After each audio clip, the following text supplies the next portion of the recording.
తగ్గిపోయింది. ఇంకా నేను ముందుకు ఒక అడుగు వేసాను కాబట్టి ఇక్కడ దాకా వచ్చాను. ముందుగా ఈ ధ్యానానికి మన శరీరానికి మన ఆత్మకి దగ్గర అవడానికి కారణమైన పరమాత్ముడికి, శివుడికి, అలాగే మన అందరికీ తెలియటానికి పరిచయమైన బ్రహ్మర్షి పితామహ పత్రిజీ గారికి ధన్యవాదాలు చెప్తున్నాను. ఇప్పుడు ముందు నా అనుభవాలు చెప్పాలా, ధ్యానం చెప్పాలా? అనుభవాలు చెప్పమంటారా? ఈ పద్ధతి బాగుంది. నేను అడిగినప్పుడు మీరు మాట్లాడారు ఇంకో నాకు ఇంకా బాగా చెప్పాలనిపిస్తుంది. ఎందుకంటే అప్పుడు మీకు నాకు తెలుస్తుంది మీరు బాగా చెప్తున్నారు, అర్థమవుతుందని చెప్పి. అనుభవం నేను కరెక్ట్గా 2019 జనవరిలో మొదలయ్యాను. మా అమ్మ వాళ్ళు ఎప్పటి నుంచో చేస్తున్నారు, ఒక ముందు నాకంటే ఒక సంవత్సరం ముందు నుంచే. కాకపోతే నేను అప్పటి నుంచి ఏదో చేస్తున్నాను. ఇంకా అట్లా ఏదో వాళ్ళు కూర్చోమన్నారు కదా అని చెప్పి కూర్చున్నాము, ఇంకా నటిస్తా, ఇంకా ఎంతప్పటికీ వాళ్ళు చెప్తున్నారు ఇంకా చేద్దాము అనే పనిలోనే ఉండేవాడిని. ఇంకేదో చేస్తా ఉన్నాను. దాని తర్వాత నేను నా బీటెక్ ఎంసెట్ కోసం అని చెప్పి అప్పుడు నేను సంకల్పం పెట్టుకున్నాను 41 రోజులు. అప్పుడే నాకు సార్ పరిచయం అయ్యారు. ఎంతోమంది ఉన్నారు పరోక్షంగా, పత్రిక సార్ కానీ చాలామంది ఉన్నారు. బట్ నాకు తొందరగా సాధన తెలుసుకోవడానికి కారణం దున్నాను సార్. అందుకే ఆయన నేను ఇప్పుడు కూడా ఇది పెట్టింది ఎవరైందని నాకు తెలియదు. బట్ ఆయన ఎప్పటికీ నాకు ఆయన మీద గౌరవం అనేది ఉండేది. ఎందుకంటే అది గురు శిష్యుల మధ్య ఉన్న బంధం కాబట్టి. తల్లిదండ్రులు ఒక ప్రాణము జీవం మాత్రం ఇస్తారు, కానీ మన జ్ఞానం నేర్పించిన మాత్రం మన గురువు ఒకళ్ళే. ఆ గురువు దారి చూపిస్తారు, ఆ జ్ఞానం చూపించి ఆ దారిలో మనం నడవాలి. సో ఇంక అనుభవాలకు వెళ్ళిపోదాం. అప్పుడు నేను ఇట్లా మొదలయ్యాను. 41 రోజులు సంకల్పం పెట్టుకున్నాను నా ఎంసెట్ కోసం బీటెక్కి. అప్పుడు పెట్టుకున్నాను, చేశాను. దాని తర్వాతకి వచ్చింది. ఇంకా అప్పుడు నేను నమ్మాను. ఎందుకంటే మనం మనుషులం కదా, నమ్మం కదా అంతగా. ఏదన్నా మనకి జరిగితేనే నమ్ముతాం. ఎందుకు నమ్మాలి? అమ్మో నిజమో కాదో ఎందుకు నమ్మాలి? మనకు వస్తేనే నమ్ముదాం, మనకు లాభం వస్తేనే నమ్ముదాం అని అనుకుంటారు. ఎవరైనా అంతే కదా. సాక్ష్యం లేకుండా వస్తారా? రారు. ఏదైనా అంతే, కోర్టుల్లో కూడా సాక్ష్యం ఉంటేనే కదా. ఇది అంతే. నేను అప్పుడు నమ్మాను, ఇంకా అప్పుడు మొదలైసాను. దాని తర్వాత నెమ్మదిగా ధ్యానం చేస్తూ ఉన్నాను. ఏదో ఉన్నాను, నాకు తెలియదు అసలు శ్వాసమే ధ్యాసం తెలీదు. నేనైతే గట్టిగా ఇంకా ఇట్లా నడుంకి స్టైడ్ బిగించుకొని అసలు నేను ఇంకా చేసే విధానం ఎట్లుంటుందంటే యోగాకు మించి చేసేవాడిని. దానికి మా అమ్మ నాన్న మావాడు ఏం చేస్తున్నాడు, బాగా చేస్తున్నాడే అని చెప్పి నన్ను బాగా పొగుడుతారు. ఎప్పుడైనా ఒకటి గుర్తుపెట్టుకోండి, ఎవరైనా ఒకరు పొగిడారంటే వాళ్ళ తర్వాత స్టెప్ ఏంటంటే వాళ్ళు దిగజారిపోతున్నారు, వాళ్ళు దిగిపోతారు కిందకి. ఎందుకంటే స్వార్థం.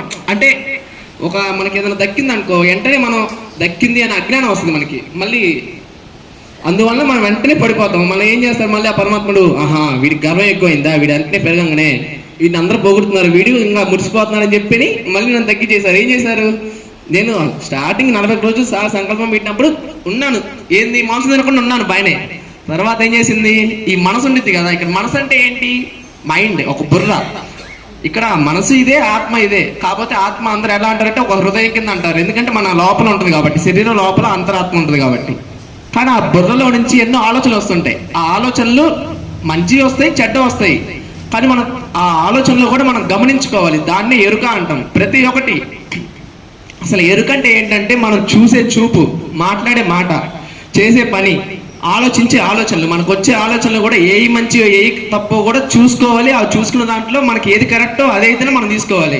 ఇప్పుడు మీకు ఉదాహరణ చెప్పాలంటే, ఇప్పుడు ఎవరైనా అంతే మా సారే ఉన్నారు, ఆయన నన్ను ఊరికే తిట్టారు ఏదో దానికి. అదే నేను అజ్ఞానంతో నన్ను తిట్టారని చెప్పి చెడుగా నేను తీసుకుని నేనైతే గొడవ పడొచ్చుగా. అది చెడు ఆలోచన. అది మంచిగా తీసుకోవాలనుకుంటే, సరే ఆయన చెప్పాడంటే నేను ఏదో తప్పు చేసే ఉంటాను, సరే ఆలోచించి చూద్దాం, సరే తిట్ని పెద్దోళ్ళు మంచిదే కదా నేర్చుకుందాం, సరే తిట్టాడు కాబట్టి దాని తర్వాత ఇంకేదైనా చూద్దాం, మంచి ఆలోచన. ఏదైనా ఒక చిన్న పనిలో ఎన్నో ఆలోచనలు వస్తుంటాయి, దాన్ని మనం మంచిగా ఆలోచించాలి. ఆ ఆలోచనలో కూడా అది ఎరుక అనేది ఉంటుంది. నేనేం చేశాను కదా, దాని తర్వాత ఇంకా మాంసాహారం తింటూ ఉన్నాను. ఎన్నిసార్లు తిన్నానంటే ఘోరంగా 10 సార్లు తినుంటా. మానేసానని చెప్పి చెప్తా ఉంటాను, ఇంట్లో తింటూనే ఉంటాను. మానేసానని చెప్తూ ఉంటాను, తింటా ఉంటాను. ఎందుకు ఆపుకోలేక. అంటే ఉదాహరణకి ఎలా చెప్పాలంటే, నేను అన్నప్రాసినప్పుడు ఆహారం ఫస్ట్ ముట్టుకున్నాను, తర్వాత పుస్తకం ముట్టుకున్నాను. ఆహారం అంటే తెలిసిన దగ్గర గట్టి లాగి చేయడమే. ఇక ఫుడ్ దొరికిందంటే ఇంకా మాంసాహారం చాలా ఆకలి, మనం ఎక్కువ గట్టి తినేస్తాం. మాంసాహారం మానేలేకపోయాను చాలాసేపటికి. కాలేజీలో తినేవాడిని. అక్కడ ఏంది, మధ్యలో ఎవరు వచ్చారంటే మా బావ వచ్చాడు. పక్క కాలేజ్ మా బావ. అయితే ఏం చేశాడు, ఆయన ఇట్లా నేను తింటున్నానని చెప్పి 4వ సారికో ఇప్పుడుకో ఇరికిచ్చాడు మా అమ్మ దగ్గర. అప్పుడు దొరికిపోయా ఇంట్లో. ఏంట్రా తింటున్నామంటే, ఏంట్రా బాగా చెప్పాడు కదరా అని చెప్పంటే, తిన్నానమ్మా, మరి ఆపలేక తినాలనిపించింది చూడంగానే, మళ్ళీ చాలా రోజులైంది కదా అని చెప్పని తిన్నాను. మళ్ళీ అప్పుడు తిన్న తర్వాత మళ్ళీ మానేశాను. ఇంకా మళ్ళీ తినకూడదు గట్టిగా ఇంట్లో దొరికిపోయి అమ్మో వద్దని చెప్పి అనుకున్నాను చాలాసార్లు. మళ్ళీ తర్వాత ఏం చేశాను, తర్వాత యాక్సిడెంట్ అయింది, నాకు బైక్ యాక్సిడెంట్ అయింది బీటెక్ సెకండ్ ఇయర్లో ఉన్నప్పుడు.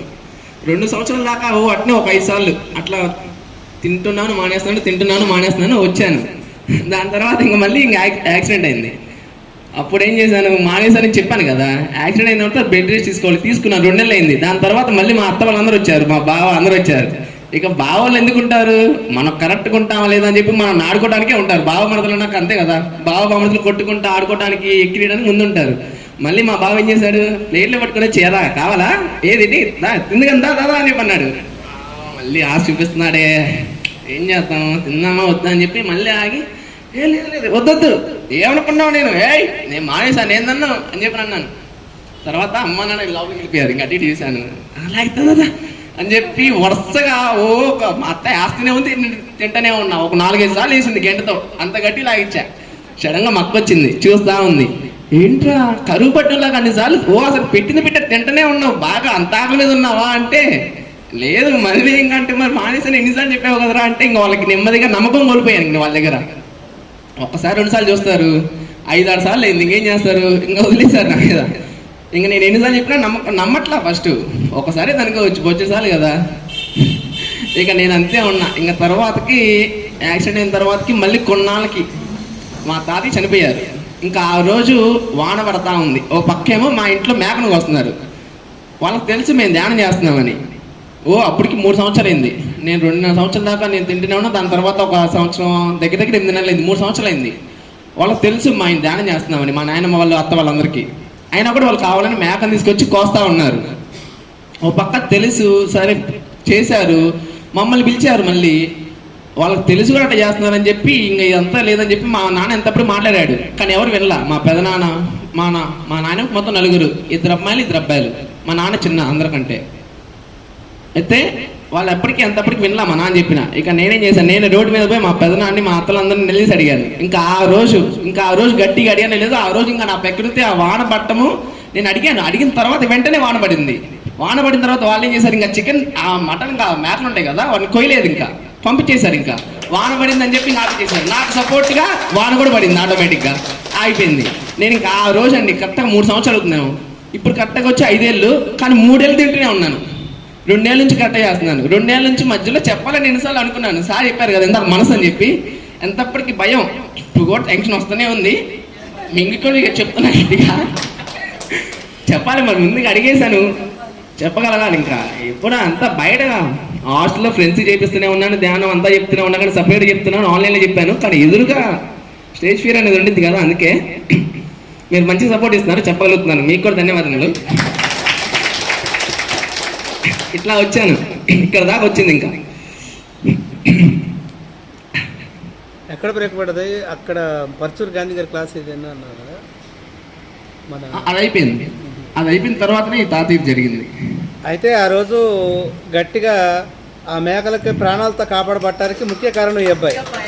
ఎవరు చెప్పినా లేదు, ఇంకా నాకు ఇంకొచ్చింది గట్టిగా. ఇంకా లేదు నేను మానుకుందాం అనిపించింది, లోన్ నుంచి వచ్చిందో ఏందో తెలియదు. మనకు అదే ఆలోచన నిందా చెప్పాను కదా, మంచి ఆలోచనలని. ఆ మంచి ఆలోచనలు మనకి సృష్టించేది, మనకి అందించేది ఆత్మ. ఉదాహరణకి బయట వాళ్ళు ఉంటారు, ధ్యానం చేయని వాళ్ళు, అసలు తెలియని వాళ్ళు ఉంటారు కదా కొంతమంది. వాళ్ళు ఏదైనా తప్పు చేస్తూ ఉంటారు, ఏదైనా తప్పు చేస్తే వాళ్ళకి తెలుస్తుంది, లోన అరే ఎక్కడో తప్పు చేస్తున్నానే అని అనిపిస్తుంది. కానీ ఏం చేస్తారు, వాళ్ళకి తెలియదు కదా తప్పని.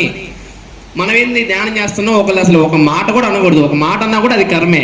ఎందుకంటే మన నోటి నుంచి మాట్లాడే మాటలు ఏవైనా కూడా ఇవి వేస్ట్గా, అంటే ఒకళ్ళు తిట్టే పరంగా మాటలు కానీ, ఒకళ్ళు నిందించే పరంగా కానీ, ఒకళ్ళు కొట్టే పరంగా ఏదైనా చేసే ఏమున్నా కూడా ఇవన్నీ కర్మ కిందకే వెళ్తాయి. చూపే చెడుగా చూస్తే అది కర్మ అవుతుంది అన్నప్పుడు మాట్లాడే మాట కర్మ కదా, ఈజీగా అవుతుంది. కాబట్టి అప్పుడు ఆ మాటల ద్వారా కూడా కర్మ పోతుందని చెప్పి వాళ్ళకేమో తెలియదు బయట వాళ్ళకి. అప్పటికి నేను ఇంకా నెమ్మదిగా ప్రతి ఒక్కటి ఎరుక ఇట్లా అన్నీ నేర్చుకుంటా ఉన్నాను, తెలుసుకుంటా ఉన్నాను, ఇక్కడ దాకా వచ్చాను. తర్వాత